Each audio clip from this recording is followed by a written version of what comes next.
Queridos, eu tenho falado, porque acredito nisso, que o livro de Apocalipse é o livro mais alegre, mais festivo, com mais menções a cânticos e a adoração em toda a Bíblia.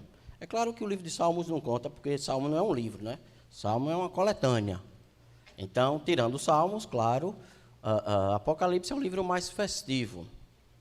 Eu queria passear um pouco nas páginas do livro de Apocalipse nessa noite e mantenha a sua Bíblia aberta. Eu vou começar no capítulo 19, lá no fim de propósito, e depois a gente vai caminhar por alguns textos. Capítulo 19, começando do verso 11, eu vou ler até o verso 16. Diz assim: Eu vi o céu aberto e surgiu um cavalo branco. Seu cavaleiro se chama Fiel e Verdadeiro, pois julga e guerreia com justiça. Seus olhos eram como chamas de fogo, e em sua cabeça havia muitas coroas. Nela estava escrito um nome que ninguém conhece, a não ser ele mesmo. Vestia um manto encharcado de sangue, e o seu nome era a palavra de Deus, ou o verbo de Deus. Os exércitos dos céus, vestidos de linho mais fino, puro e branco, seguiam-no em outros cavalos brancos. Da sua boca saiu uma espada afiada para ferir as nações, e ele as governará com cetro de ferro, e esmagará as uvas no tanque do prensar, ou do lagar da fúria de Deus, o Todo-Poderoso. E em seu manto, na altura da sua coxa, estava escrito o nome, olha lá, Rei dos Reis e Senhor dos Senhores. Ele é o Rei dos Reis e Senhor dos Senhores. Claro, já estamos aqui no final do texto. Depois vem o capítulo 20, 21, 22 já é quase o epílogo só da história. Mas o que nós temos nessa narração de João, e deixe-me dizer logo como é que eu imagino que a coisa aconteceu. Era um dia de domingo, o texto diz que era o dia do Senhor. Deus gosta de se manifestar no meio do povo nesse dia. E João então tem uma visão, uma revelação na ilha de Patmos.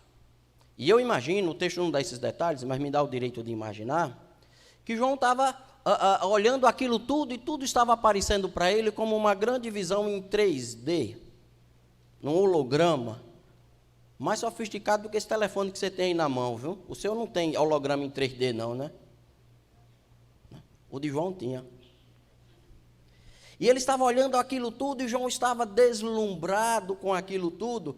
E ele agora precisa narrar, contar aquilo que ele está vendo. Mas tem um problema, porque ele tem um anjo Cicerone que está com ele, e o anjo fica dizendo para ele, escreve ligeiro, porque o tempo está próximo. E João então começa a escrever na carreira, e muitas coisas que eu até tenho curiosidade, ele não contou. Fica difícil a gente saber. Mas aqui quando chegamos no capítulo 19, a partir do verso 11, e ele diz que ele olhou do céu, e viu que vinha um cavaleiro sentado num cavalo branco. E esse cavaleiro é fiel ao testemunho. É digno de confiança. E seguindo esse cavaleiro, vem outro sentado em outros cavalos brancos, montado em outros cavalos, que vem também. A figura aqui é clara de um rei e senhor, que acaba de conquistar uma grande batalha, imagina aí. E ele agora vem entrando triunfante, demonstrando que ele é quem ganhou. É um detalhe interessante que o livro de Apocalipse, apesar do que muita gente fala e crê por aí, não narra nenhuma batalha. Em muitos lugares se diz que eles se arregimentaram para a batalha, eles se levantaram contra as hostes do Senhor.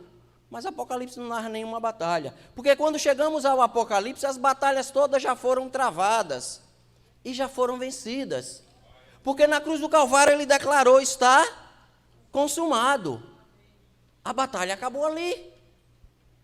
E agora é hora do cavaleiro fiel, o Rei dos Reis e Senhor dos Senhores, entrar triunfante, montado no seu cavalo branco, e declarar: eu sou o Senhor eterno. Estamos diante do Senhor eterno. Mas agora nós vamos passear um pouco no texto, para ver o que é que o texto nos diz. Por que ele é o Senhor dos Senhores? Por que ele é o Rei dos Reis? Apocalipse. Aí a gente volta lá para o primeiro capítulo, verso 8. Depois da apresentação, e depois que é dito quem ele era, é o próprio Jesus quem diz. Eu não sei se o texto lá vai me acompanhar, mas se ele não me acompanhar, eu sigo adiante. 1:8 diz assim: eu sou o Alfa e o Ômega, diz o Senhor. Eu sou aquele que é, que era, naquela versão tradicional, que há de vir, o Todo-Poderoso. O Alfa, a primeira letra do alfabeto grego, é o princípio, onde tudo começa. Em Cristo Jesus começam todas as coisas. João, no seu evangelho, ele vai dizer que no princípio era o verbo, ou a palavra, e esse verbo era Deus, e ele estava com Deus, e todas as coisas foram feitas por ele. E sem ele, nada do que foi feito se fez. Tudo começa em Jesus. Toda a história, toda a existência, todo o universo, tudo o que você vê, começa em Jesus. Ele é Rei dos Reis, ele é Senhor dos Senhores, porque nele principiam todas as coisas. Mas ele é o Alfa e ele é o Ômega, a última letra do alfabeto grego. Porque nele também terminam todas as coisas. Se tudo começa nele, a história pode passar. E tudo vai terminar nele. E quando a gente lê isso em Apocalipse, a gente pode ter a certeza absoluta que na minha história, na sua história, na história da igreja, enquanto as coisas não acontecerem de terminar em Jesus Cristo e na glorificação dele, a história ainda não acabou. E você pode olhar para a sua história, você pode olhar para a sua caminhada e perceber que se ainda Cristo não foi glorificado na sua história, é porque ela ainda não acabou. Ainda tem coisa para acontecer. Porque tudo começa nele e tudo termina nele. A questão é o que fazemos nesse meio de campo. Mas preste atenção que ele diz aquele que era, aquele que é. Mas eu gosto desse texto porque ele subverte a língua, a linguagem. Ele não era, é, há de ser. Seria a conclusão lógica da linguística. Mas ele era, ele é, e ele quebra a história. Ele rompe a história. A história que vinha daqui para lá, ele diz, agora ele há de vir. Porque chega um momento que ele diz, eu sou o Senhor, eu faço do jeito que eu quero. E quando eu quiser romper com a sua história, eu rompo com a sua história. E eu mudo o percurso. E as coisas acontecem de outra forma. Nós vivemos na expectativa de um Cristo que é Rei dos Reis e Senhor dos Senhores, que rompe a história e faz do jeito que quer. Ele é o Todo-Poderoso. Mas se a gente continuar mais um pouco a leitura e quiser passar um pouco a página, aí chegamos ao capítulo 5. Vou começar a ler do verso 4 aí. Nesse cenário, João está na sala do trono, diante do Todo-Poderoso. Eu falo já da sala do trono. Mas é apresentado a ele um livro. Apocalipse se refere a 3 livros. Esse é o primeiro dos livros que é contado em Apocalipse. É o livro da história. E nesse primeiro livro ele está selado, fechado, escrito por fora e por dentro. Tudo que tinha de ser escrito na história já foi. Mas ele está selado. Então um dos anciãos olha para João e pergunta, quem pode abrir esse livro? Quem tem poder e dignidade suficiente para quebrar os selos e fazer a história acontecer? Quem é o Senhor da história? Começando no verso 4, aí João diz, E eu chorava muito, porque ninguém foi achado digno de abrir o livro, nem mesmo de olhar para ele. Quando a minha história está lacrada e eu não sei quem tem o controle dele, bate um desespero. É por isso que vivemos no meio de uma sociedade extremamente angustiada, onde a depressão é marca característica dessa gente, porque se perdeu o controle da história. Ninguém sabe mais o que vai acontecer. Vivemos ao léu da sorte. As certezas se foram, as possibilidades se acabaram, porque ninguém tem o controle da história. E às vezes isso tem invadido as nossas igrejas, e às vezes cantamos aqui e temos uma face tão bonita e vivemos numa geração fluida em que a imagem das redes sociais contam, mas a imagem não fala de corações vazios, almas angustiadas e mentes desesperadas. Quando a história está fechada, quando não se sabe o que acontecer, dá um desespero. E João chorava. Mas enquanto João chorava, um dos anciãos chega para ele, bota o versículo seguinte aí.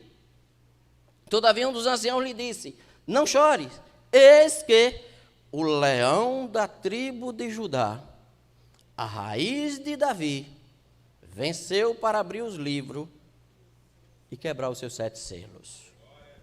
A minha história está nas mãos do Todo-Poderoso, do leão da tribo de Judá, aquele que diz: agindo eu, quem impedirá? Aquele que disse quando estava para subir ao céu: todo o poder me foi dado no céu e na terra. A minha história, a história da minha família, a história da minha igreja está nas mãos do Todo-Poderoso, aquele que é Rei dos reis e Senhor dos senhores. Então eu posso entregar a Ele e descansar. Eu posso viver sossegado, porque o Rei dos reis, o Senhor dos senhores, aquele que tem a história da humanidade em suas mãos, é quem controla a minha existência. Queridos, Ele é o Rei dos reis, porque Ele que quebra os selos. E sabe o que mais? Bota o verso seguinte, vamos lá. Então eu vi no meio do trono dos 4 seres viventes, e entre os anciãos de pé, um cordeiro, que tendo sido morto, e ele tinha 7 chifres, bem como 7 olhos, que são os 7 Espíritos de Deus, enviados por toda a terra. Mas ele veio, pois, e tomou da mão direita daquele que estava sentado no trono. E quando tomou o livro, os 4 seres viventes e os 24 anciãos prostraram-se diante do Cordeiro, tendo cada um deles uma harpa. Não era uma viola igual a sua não, mas é quase isso. E as taças de ouro cheios de incenso, que são as orações dos santos. O leão da tribo de Judá, o Todo-Poderoso, aquele que fala e acontece, aquele que pode todas as coisas, aquele que voluntariamente se faz cordeiro, aquele que diante dos fariseus, dos seus acusadores, disse: olha, eu dou a minha vida voluntariamente para a tomar. Ele estava dizendo: olhe fariseus, olhe líderes religiosos, não são vocês que têm o controle da minha história, quem se faz cordeiro sou eu, porque eu quero. Sabe por que foi que Jesus se encarnou? Sabe por que foi que Jesus morreu na cruz? Para expressar a absoluta manifestação da sua vontade. Porque ele podia fazer diferente.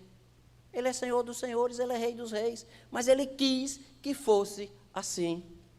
Ele quis viver entre nós, Ele quis estar no meio dessa gente, Ele quis respirar o ar que nós respiramos, Ele quis tocar nessa vida como nós tocamos, Ele quis experimentar, comer a fruta, doce ou amarga. A uva ou o damasco, isso é bom. Frutas típicas da terra dele. Jesus quis fazer isso. Ele quis ser cordeiro. E Paulo, escrevendo aos Filipenses, ele narra o hino cristológico, que diz que Jesus, sendo igual a Deus, não teve por usurpação ser igual a Deus, mas esvaziou-se a si mesmo e, chegando à forma de homem, entregou-se mais e morreu, morte de cruz. Ele é Senhor dos senhores, porque Ele e mais ninguém tem o controle da vida e da morte. Aos Coríntios, Paulo diz que a morte, o nosso último inimigo, foi vencido. Por isso que ele é o Cordeiro de Deus, apresentado assim por João. Eis o Cordeiro de Deus que tira o pecado do mundo. Ele quis entregar-se como Cordeiro. Mas continuando o texto de Paulo aos Filipenses, quando Jesus está na morte, Paulo vai continuar dizendo que porque ele estava lá, Deus o exaltou soberanamente e deu um nome que está sobre todo nome, para que o nome de Jesus se dobre todo o joelho e toda a língua confesse que Jesus Cristo é o Senhor, para a glória de Deus Pai. Sabe o que acontece? Eu não sei se você já prestou atenção, mas o texto bíblico é muito claro quando diz que todo joelho se dobrará e toda língua confessará que Jesus Cristo é o Senhor. Quando ele entra triunfante montado no cavalo branco, ele está dizendo: agora eu assumo o reino que é meu por direito. E se você tem dúvida disso, olha que texto maravilhoso. Sétima trombeta, tem gente que tem medo dela. Capítulo 11, verso 15. Eu tenho dificuldade de dizer qual é o texto que eu gosto mais em Apocalipse. Eu gosto deles todos, viu? Sétimo anjo tocou a trombeta e houve no céu grande voz dizendo: o reino do mundo se tornou do nosso Senhor e do seu Cristo, e ele reinará pelos séculos dos séculos. Quer uma curiosidade? Eu lembro que você nos desafiou a cantar o Aleluia de Handel lá na... Miriam às vezes inventa umas coisas para a gente, mas até que a gente não se saiu tão ruim não, né? Não. Handel, quando escreveu o oratório O Messias, isso é uma curiosidade, depois eu fecho parênteses, viu? Ele se inspirou nesse texto para escrever o Aleluia dele. Era esse o texto que ele tinha como base. O reino do mundo se tornou do nosso Senhor, e ele reinará para todo sempre. Ele é Senhor dos senhores, porque ele conquistou com a sua morte o Cordeiro de Deus que tira o pecado do mundo. É aquele que vence o último inimigo, o último adversário a ser vencido, porque ele venceu a morte. Se tem uma coisa que é terrível, porque é absolutamente incontrolável, é a morte. Porque enquanto a vida, isso é o ditado, há esperança, mas morreu, acabou. Que foi exatamente o que as irmãs disseram para Jesus diante do túmulo de Lázaro. Já faz 4 dias, acabou, não tem mais. Enquanto a vida, mas chega Jesus que é o Senhor dos senhores, o Rei dos reis, e ele diz: até da morte mando eu. Até na morte eu tenho o controle, porque eu sou a ressurreição e a vida. Então, Jesus chega para as irmãs e diz: vamos lá ver o túmulo do seu irmão Lázaro. E chega lá: espera aí, Jesus, 4 dias, ó, já cheira mal. Para com esse negócio, não vai dar certo. Marta, não já lhe disse, se tu creres verás a glória de Deus? Ele é o Senhor. Tira a pedra. Lázaro, vem para fora. E eu fico imaginando a multidão, viu, pastor Flávio? O pessoal olhando para Jesus assim, doidou. Sol quente, né? Tristeza assim, ó, o baque foi grande, doidou. E de repente sai Lázaro ainda envolto nos seus panos. E aquele que já cheirava mal porque tinha 4 dias de morto, ao ouvir a voz de comando daquele que é Rei dos reis e Senhor dos senhores, daquele que tem a história nas mãos, daquilo que faz e acontece, ele obedece. O nosso Deus, aquele a quem cultuamos, aquele a quem prestamos adoração e louvor, Ele controla tudo. E quando estamos nesse lugar celebrando 110 anos da primeira igreja batista em Aracaju, nós celebramos a certeza de que esta igreja pertence ao Rei dos Reis e ao Senhor dos Senhores. Mas lembra do texto de Paulo aos Filipenses? Todo joelho se dobrará, toda língua confessará. E é interessante que esse texto, Paulo repete propositadamente o pronome toda e todo, e ele faz isso porque ele quer dar ênfase que não são alguns que vão confessar, não são alguns que vão se ajoelhar, ele diz que todo joelho se dobrará, e toda língua confessará. Ou seja, se você quiser dobrar o seu joelho, você dobra o seu joelho, mas se você não quiser dobrar o seu joelho, você dobra assim mesmo. Não é uma questão de opção. Se você quiser confessar que Jesus é Senhor, você confessa que Jesus é Senhor. Mas se você não quiser confessar, você vai confessar do mesmo jeito. Sabia disso? É por isso que eu acho, essa associação sou eu que faço entre dois textos, a ligação não é direta, que quando diz que lá nas profundezas dos infernos haverá choro e ranger de dente, não é? Se você não concordar com a minha exegese, depois a gente conversa, eu não tenho perreio com isso não. Mas eu imagino que eles estão rangendo os dentes, sabe por quê? Porque eles não querem confessar a Jesus, eles estão no inferno atormentados lá, rangendo os dentes. Jesus é Senhor. Não quero dizer não, mas eu tenho que dizer, porque não há opção. Todos têm que confessar. É por isso que ainda hoje eu chamo sempre a igreja. Igreja, dobra o joelho, igreja. Porque quando chegar o dia que disser, está na hora de dobrar o joelho, você vai dizer, já sei como é. Esse negócio eu já estou acostumado. Negócio de dobrar o joelho diante do Senhor, eu já sei como é. Meu joelho já está acostumado. Na hora de confessar a Cristo como Senhor, que disser, agora declara, já ensaiei essa música, já sei cantar, Jesus é Senhor. Fala, igreja, Jesus. Você vai passar a eternidade todinha dizendo isso, então vai treinando logo. Jesus é Senhor, para a glória de Deus Pai. Se você quiser confessar, você confessa. Se você não quiser, você não confessa. E então é exatamente por isso que nós precisamos entender que no Apocalipse a humanidade é dividida em duas partes, em dois grandes grupos. E a única coisa que separa um grupo do outro no Apocalipse é a maneira como você adora, ou a quem você adora. Então a pergunta que eu queria lhe fazer nessa noite é exatamente esse: quem é o seu Senhor? A quem você adora? Há um grupo no Apocalipse que, eu não vou nem mexer muito com eles porque não nos interessa nessa noite, que são aqueles que adoraram a besta, que se encantaram com a estátua e com seus atos miraculosos, não é? Porque tudo que ele faz, o dragão, essa é a palavra com a qual ele é descrito no texto, é imitar, é tentar fazer o que Deus faz. Nada mais é do que um imitador barato. E tudo que Deus exige, porque Ele é digno, é ser adorado. E o que a besta e o dragão querem é que as pessoas também o adorem.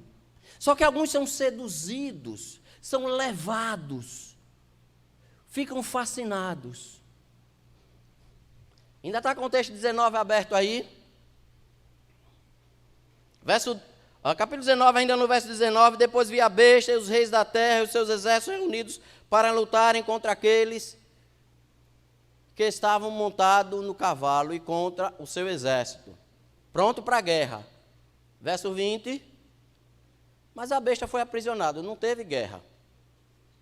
E com ela o falso profeta, que com seus sinais feitos diante dela, seduziam aqueles que receberam a marca da besta E estes eram os adoradores de sua imagem. Que Deus é Senhor, que Cristo é Rei dos Reis, isso eu não tenho dúvida. Mas a pergunta que eu lhe faço é: você o adora de coração e de boa vontade? Ou o seu joelho terá que ser quebrado para você se curvar? A sua boca está cheia de boa vontade e de adoração. Jesus disse que a boca fala do que o coração está cheio.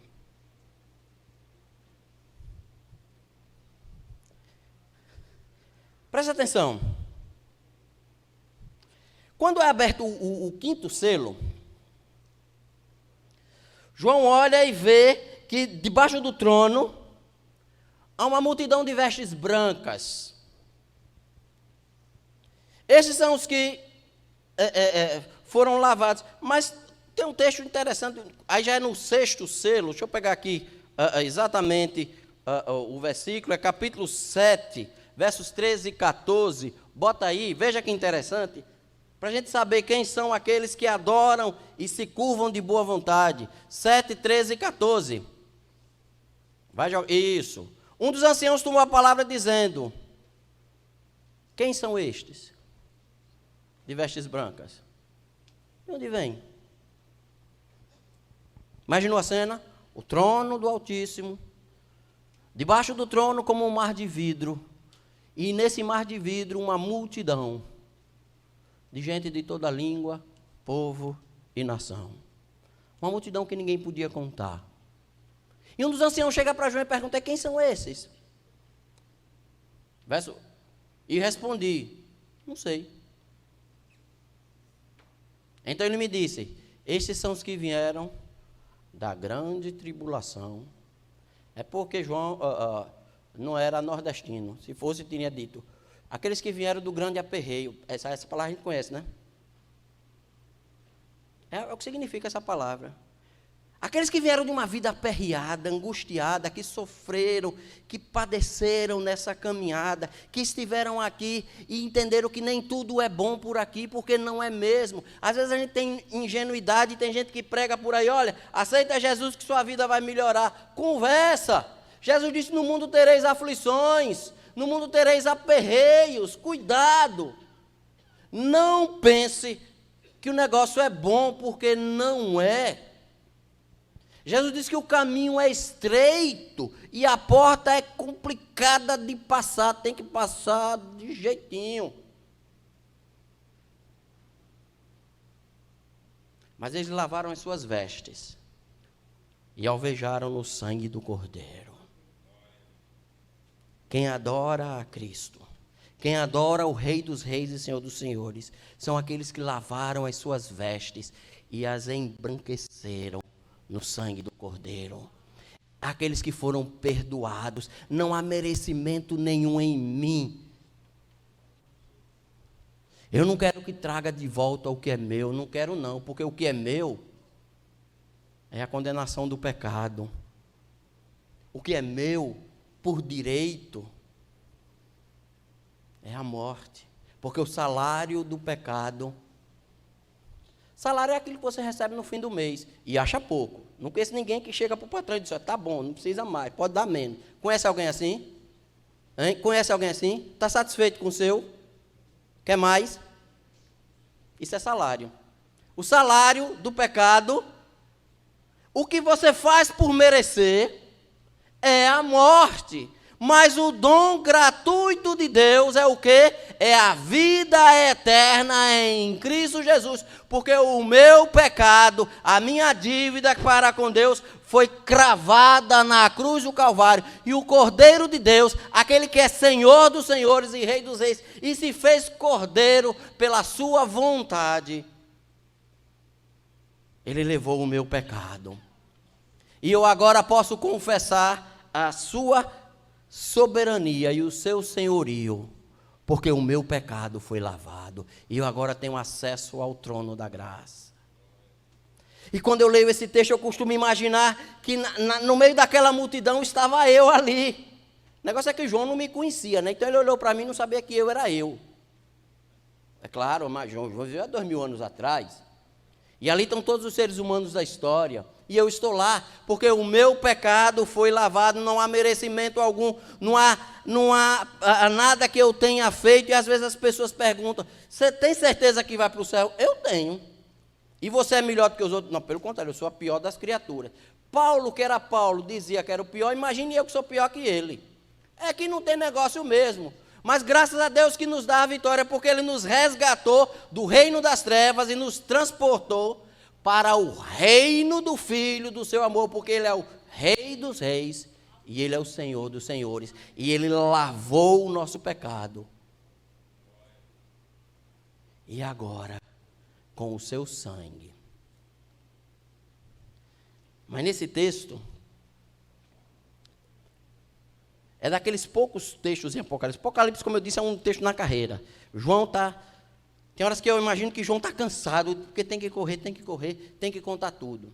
Mas lá no primeiro capítulo, quando há a descrição de Jesus Cristo, e se você depois tiver curiosidade, pode comparar a descrição do capítulo 1 com a descrição do capítulo 19, que quase um é decalcado do outro. Lá no primeiro capítulo, quando João vê Cristo glorificado, ele diz que cai por terra e ele está assustado porque a visão do Cristo glorificado é maravilhosa demais. Mas aquele que tem a história em suas mãos, a mão todo-poderosa, João diz que ele veio e colocou a mão sobre ele, colocou a mão no seu ombro. Está aperreado? Está angustiado? Não sabe o que fazer? Cristo coloca a mão no seu ombro. É o Senhor da história. Você tem noção do que é o Todo-Poderoso? Presta atenção como é que diz o texto. Está no 14 aí, né? Bota o 15. Sim. A razão por que eles se acham diante do trono e o servem de dia e de noite no seu santuário. E aquele que se assenta no trono, o Todo-Poderoso, ele estenderá sobre ele o seu tabernáculo. Veja que ele está na metade do livro e João agora parece que toma um fôlego. Verso 16. Eles jamais terão fome, nunca mais terão sede, não cairá sobre eles o sol. E a gente entende de sol quente, fala sério na muleira. Oh, Jesus. Né? Fica com inveja não, que de sol quente, quem entende é o pastor Flávio. Ele diz que Cuiabá é mais quente que Aracaju. Tem misericórdia daquele povo. Nem ardor algum. Verso 17. Pois o cordeiro que se encontra no meio do trono os apacentará e os guiará para as águas para as fontes das águas da vida. Lembra do texto? A referência é óbvia. O Senhor é o meu pastor, Ele me faz repousar em águas tranquilas. E Deus lhe enxugará dos olhos toda lágrima. Eu adoro Cristo, porque toda lágrima que um dia rolou na minha face foi recolhida. Cada vez que eu chorei, Ele me consolou. Cada vez que eu me desesperei, Ele colocou a mão no meu ombro. Eu adoro Cristo, porque Ele é o Senhor dos senhores, o leão da tribo de Judá, o Todo-Poderoso, aquele que tem a história nas mãos. Mas de boa vontade Ele decidiu descer. Capítulo 21, que se você nunca se emocionou com ele, você nunca leu direito o texto. Capítulo 21, começando do verso 1. E viu um novo céu e nova terra, porque o primeiro céu e a primeira terra já passaram, o mar já não existe. E também vi a santa cidade, a nova Jerusalém, que descia do céu, da parte de Deus, ataviada, enfeitada, adornada, vestido de noiva, deslumbrante, magnífica, para o seu esposo. 3. Então vi grande voz vinda do trono, dizendo: eis o tabernáculo de Deus com os homens, e Deus habitará no meio deles, e eles serão o povo de Deus, e Deus mesmo estará com eles. Diga logo um aleluia antes da gente entrar, porque você já entra no ritmo. Vai lá. E ele enxugará dos seus olhos toda lágrima, e a morte já não mais existirá, e já não haverá luto, nem pranto, nem dor, porque as primeiras coisas já passaram. Não tem como não dar um glória a Deus não, queridos. Marta, é desse jeito. 5. E aquele que está sentado no trono diz: eis que faço nova todas as coisas. E acrescentou: escreve, João. Pode escrever. Porque estas palavras são fiéis e verdadeiras. Eu adoro um Cristo que faz nova todas as coisas, porque o meu amanhã não depende do meu hoje, porque a minha história está na mão daquele que, independente do que eu faça ou deixa de fazer, pode construir um amanhã segundo o seu bom propósito. Não é o que eu faço, eu não construo a minha história. É certo que com Deus não se zomba, aquilo que semear, isso também. Deus gosta de subverter a história. Deus gosta de virar as coisas de cabeça para baixo. É dele. Ele faz assim. Ele gosta de ser surpreendente. Ele gosta de fazer umas coisas meio malucas. Porque a lei natural diz que se você pisar na água, você afunda. Mas aí olha para João e diz: João, sai do barco, João, vem cá. E João, João, olha. Não erra o nome, mata o cabo, mas não erra o nome do cidadão, é Pedro. É Pedro. Não é? Está vendo, Poliana? Quando eu errar, você me ajuda, Poliana. Viu? Poliana estava me olhando com uma cara que vocês não viram daí. Quando eu errar, você me ajuda. É Pedro, viu, Poliana? Não é não? Isso. E Pedro sai do barco e caminha sobre as águas. E os outros discípulos depois, anos depois, podiam contar: gente, no dia da tempestade eu estava lá e eu vi Jesus andando sobre as águas. Isso eram os outros discípulos. Mas sabe como é que Pedro contava? No dia da tempestade, eu andei sobre as águas. Não é a experiência deles, é a minha. Fui eu que vivi um Deus surpreendente. Eu vi que Deus faz as coisas acontecer que ninguém espera. Não tinha mais solução. Mas Deus entrou na história e disse: agora é comigo. Agora é comigo. E esse negócio de calmar a tempestade é interessante, porque de outra vez, Jesus estava dormindo no barco, e a tempestade comendo. E o texto de Marcos é tão interessante, que diz que tinha uma almofada, um travesseiro, no meio do aperreio todo. Jesus estava dormindo. E os discípulos naquela agonia, não sabem se acorda, não sabem se... E eu imagino os discípulos conversando assim: acorda, mas ele disse para não incomodar. Mas peraí, a gente vai morrer, vai deixar ele... Acorda... Aí de repente, no meio do alvoroço: Jesus, Jesus, nós vamos morrer. E eu imagino, essa parte é comigo, você já sabe que eu faço essas coisas. Jesus olhando para a tempestade, no meio daquela algazarra toda, Jesus olha para a tempestade e diz: cala a boca, quieta aí que eu preciso ouvir os discípulos. Jesus para a história para ouvir os seus. Ele é Senhor dos senhores, mas Ele tem a atenção para cada um.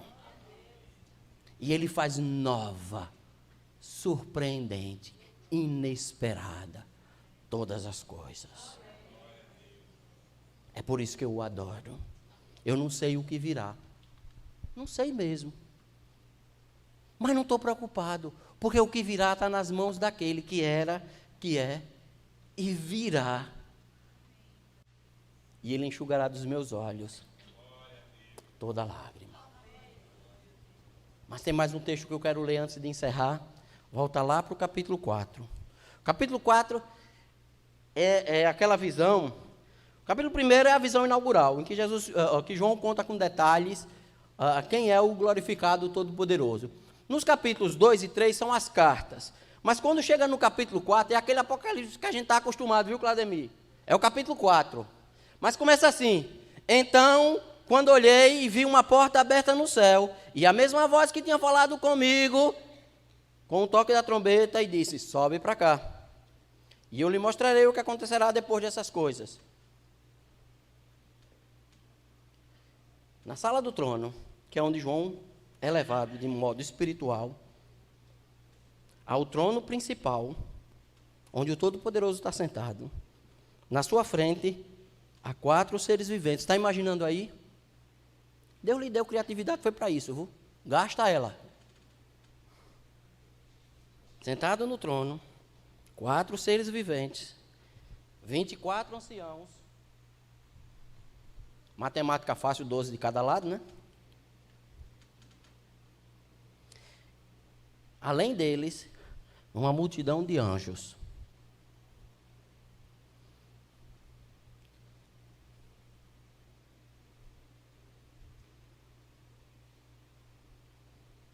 Bota o verso 8 aí, por favor. E os 4 seres viventes, tendo cada um deles, respectivamente, 6 asas, estão cheios de olhos ao redor, e por dentro e por fora, e não tem descanso, nem de dia nem de noite, proclamando: Santo, Santo, Santo é o Senhor Deus. Lembra de Isaías? No ano em que morreu o rei Uzias, eu vi o Senhor, mesmo trono. Foi isso que Isaías viu, que João está vendo. E ele vê os mesmos seres viventes declarando: Santo, Santo, Santo é o Senhor Todo-Poderoso, aquele que era, aquele que é, e o que subverte a história, ele há de vir. Verso 9. E quando estes seres viventes deram glória, honras e ações de graças ao que se encontra sentado no trono e ao que vive pelos séculos dos séculos, os 24 anciãos prostraram-se diante dele, daquele que se encontra sentado no trono. Eles adoraram o que vive pelos séculos dos séculos, e eles depositaram as suas coroas diante do trono, proclamando: Tu és digno, Senhor, nosso Deus, de receber glória, honra, poder, porque todas as coisas Tu criastes, sim, por Tua vontade, vieram a existir e foram criadas. Volta para o verso 10, por favor. Sabe o que foi que os 24 anciãos fizeram? Eles representam aqueles que são aliançados com Deus em toda a história da humanidade. Eles tiraram as suas coroas. Mas antes de tirar a coroa, deixa eu entender o que essa coroa estava fazendo na cabeça dele, não é? Depois que o livro é aberto, os selos começam a ser quebrados, e, como eu disse, o Apocalipse é todo recheado de adoração. E esses, eles...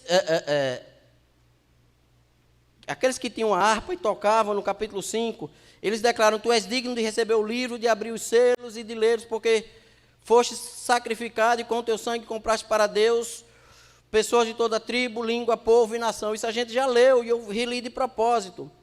E tu os fizeste reino e sacerdote para o nosso Deus.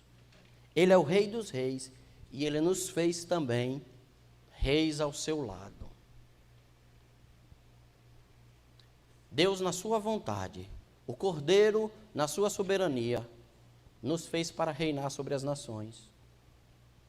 Mas quando eu chego no capítulo 4, no verso 10, eu tenho uma noção muito clara do que é exatamente que precisa acontecer para que eu possa adorar o Rei dos Reis e Senhor dos Senhores. E esse é o desafio que eu quero lhes fazer nessa noite, porque eles estão com a coroa porque foi Cristo quem os deu. É o sinal da vitória, é o sinal da soberania, mas sem que ninguém mande, para que e não há nenhuma instrução nesse sentido. Eles pegam a sua coroa, cada uma pega a sua coroa e devolve, e coloca aos pés daquele que está sentado sobre o trono. Aquele que adora o Cordeiro, é aquele que sabe que para si não há merecimento algum. Aquilo que foi conquistado para mim foi conquistado por Ele, e a Ele eu devolvo voluntariamente. A minha coroa, o símbolo da minha vitória, só faz sentido se depositado aos pés do Cordeiro, porque a vitória é dele. Mas o texto diz também que eles não só depositaram, falo já da coroa, mas tem uma parte aqui que é muito importante. Mas eles se prostram. Aqui agora a gente vai entender o que é adoração. Adoração é prostração. E eu comecei de propósito lendo o texto do capítulo 19, quando o Rei dos Reis e Senhor dos Senhores entra triunfantemente como um general, como um guerreiro vitorioso, como um rei em batalha. E entre os exércitos antigos, principalmente gregos e romanos, quando eles venciam a guerra, eles exigiam que os soldados derrotados se prostrassem. Esse é o sentido da palavra em grego aí usada no texto. É aquela posição em que você... Eu ainda pensei em fazer isso aqui, mas quando a gente chega numa certa idade, viu, Paulo Sérgio, a gente não pode dar muito ousadia não, que vai que eu me abaixo e não acerto levantar, né? Esse mico eu não quero pagar. Mas já estou treinando, porque quando chegar lá no céu é isso que eu vou fazer. Você dobra os joelhos, você se encurva completamente, quase que sentado em seus calcanhares. E você bota a testa no chão e fica absolutamente vulnerável. É o soldado derrotado. É como você se prostra diante de Deus. E nesse momento, o vencedor com a espada pode fazer o que quiser. Pode torar-lhe o pescoço fora, pode enfiar costela dentro, pode fazer o que quiser. Pisar, porque você está absolutamente rendido. Faça comigo o que quiser, porque eu perdi. Não há merecimento algum, não há glória nenhuma. Isso é adoração, isso é prostração. É você chegar diante de Deus e dizer: eu perdi e me entrego completamente. Faça comigo o que quiser. E se eu sair dessa vivo, ainda sou abençoado, porque daqui para diante é só a morte. Mas você se prostrar diante do Rei dos Reis, do Senhor dos Senhores, o Todo-Poderoso, é a certeza de que, além de Senhor, Ele também nos ama. E Ele diz: já não vos chamo servos, eu vos chamo amigos. Porque Ele veio para o que era seu, mas os seus não receberam. Mas todos quanto receberam, deu-lhes a capacidade de se tornarem filhos de Deus. Mas eu queria enfatizar na coroa. Pedrito, pega o violão, Pedrito. Pega teu instrumento também. Isso.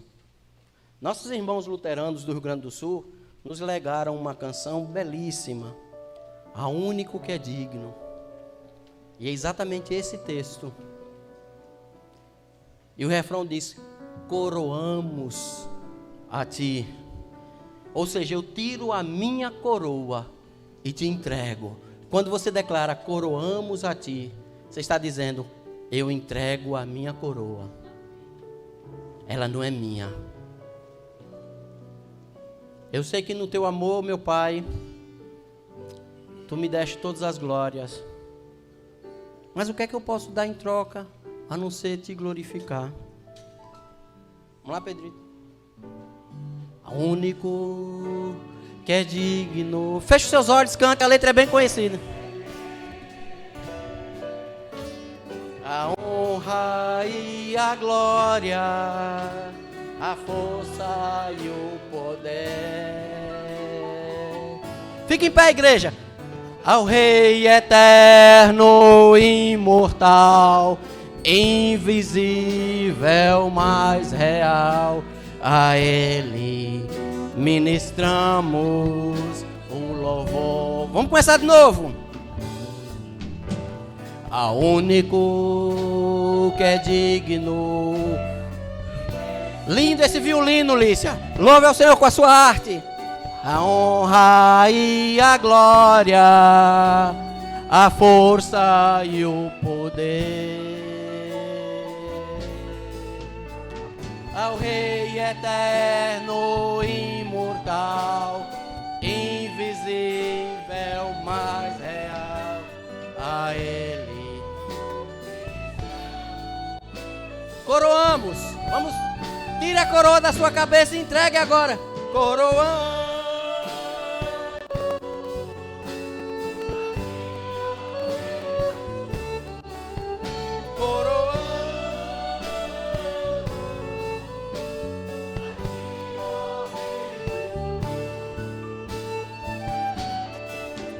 Adoramos o teu nome,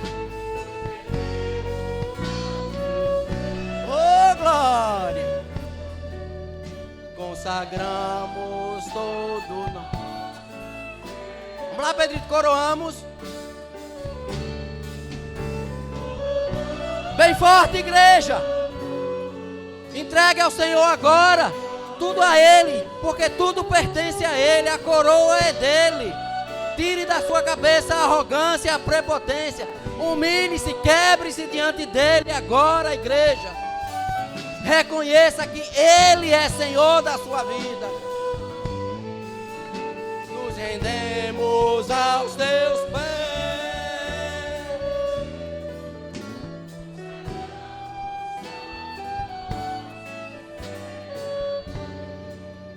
Eu vou pedir ao coral. Continua cantando. Pedrito, lidera esse coral aí para eles cantarem, que eu quero agora falar com vocês aqui. Porque eu quero orar. E eu quero lhe desafiar nessa noite. E lhe perguntar quem é o seu Senhor. Diante de quem você tem tirado a coroa. Quem tem tido o controle da sua vida. A quem você tem entregue os destinos da sua história. A quem você tem colocado como Rei dos Reis. E quero lhe desafiar a vir aqui à frente. Vem cá, que eu quero orar por você nessa noite. Vem cá, pode vir, pode vir. Vem entregar a sua coroa no pé do Altíssimo nessa hora. Vem entregar a sua vida, a sua história. Glória a Jesus. Vem cá você também. Vem aqui. Oh, aleluia. Sônia, abraça ela aqui. Isso. Mais alguém quer vir? Pode vir. Entregar a sua coroa, a sua vida, a sua história diante do Altíssimo, daquele que é Rei dos Reis e Senhor dos Senhores, nessa hora. Essa é a hora de quebrantamento, de humilhação, de você dizer: não sou eu não mereço. A minha vida, a minha história está nas mãos do Todo-Poderoso. Vou cantar mais uma vez no começo, Pedrito, para dar mais uma chance para quem quiser vir aqui para eu orar. Pode vir. É digno de receber, oh glória, a honra e a glória. Pode vir, pode vir, pode vir. Glória a Jesus. Ao Rei eterno. Pastor Flávio, abraça esse povo aqui.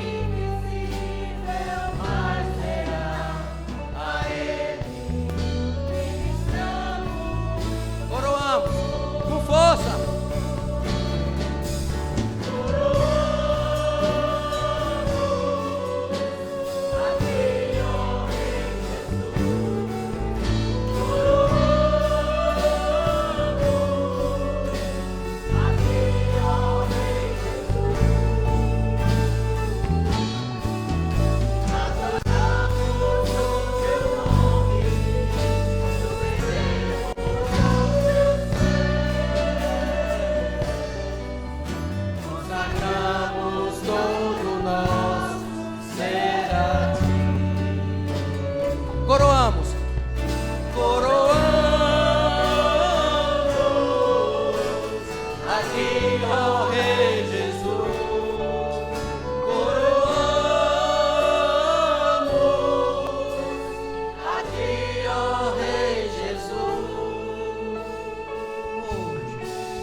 Só você, Lícia. Faz silêncio, igreja. Escuta a adoração. Pode tocar. A único. Continua.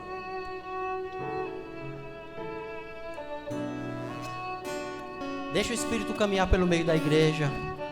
Deixa ele fazer aquilo que só ele pode fazer.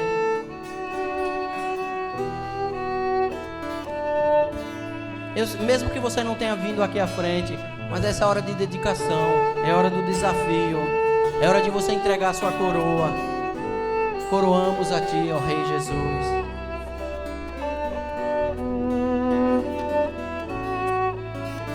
A melodia está entrando pelos seus ouvidos agora. E está fazendo alguma coisa aí dentro. É o Espírito Santo, o Rei dos Reis, Senhor dos Senhores, que está nesse lugar. Não tem por que chorar diante da história. Entregue a sua angústia, entregue o seu futuro nas mãos do Todo-Poderoso. Isso que você não pode resolver agora, entregue nas mãos dele. Entregue nas mãos dele. Entregue a sua coroa para ele agora. Entregue a sua coroa. Entregue a sua coroa. Declare que ele é o Rei dos Reis e Senhor dos Senhores.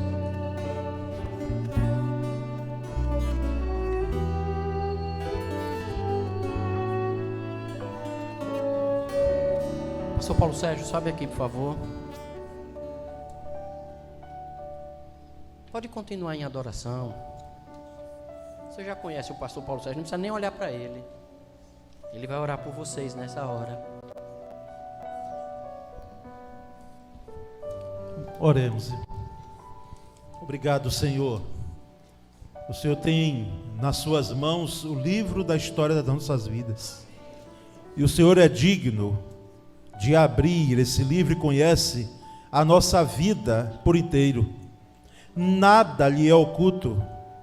O Senhor nos conhece muito mais do que nós nos conhecemos a nós mesmos, porque vai lá dentro da nossa alma, no recôndito do nosso coração, e sabe o que ninguém sabe.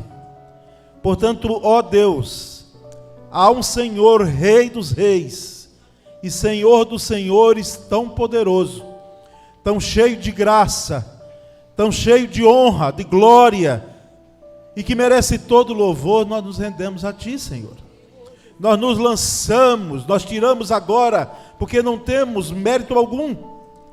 Todo mérito é Teu, toda a glória é Tua. E nós agora jogamos, lançamos a nossa vida diante, Senhor, das mãos poderosas, maravilhosas do Senhor. Oh Deus, há muita gente hoje preocupada, e quem sabe alguns que aqui estão com o amanhã da sua vida, com o amanhã, com o futuro da sua vida. O que acontecerá com a sua vida? O que acontecerá com o seu filho, com a sua filha? O que acontecerá com o mundo? Senhor, que nós possamos aquietar o nosso coração nas mãos poderosas, no Deus que pode todas as coisas e que já conhece o final da história da nossa vida. E que isso cause uma quietude em nosso coração, que isso gere uma tranquilidade tal, uma paz que exceda todo o entendimento. Portanto, Senhor, faz isso nessas vidas que aqui estão à frente. Recebe, Senhor, recebe essas vidas. Recebe, Senhor, quem sabe com elas as suas ansiedades, as preocupações, algumas naturais aos seres humanos, mas outras, quem sabe, que não tem permitido que gente aqui possa conciliar o sono durante a noite. E a noite tem sido tormento, a mente um turbilhão de preocupações e de intranquilidade. Que haja paz, que haja quietude nos corações, Senhor. E nós continuaremos rendendo a Ti toda a honra e toda a glória, porque o Senhor é digno Tu és digno do nosso louvor e da nossa adoração. Essa igreja glorifica o Teu nome nessa noite.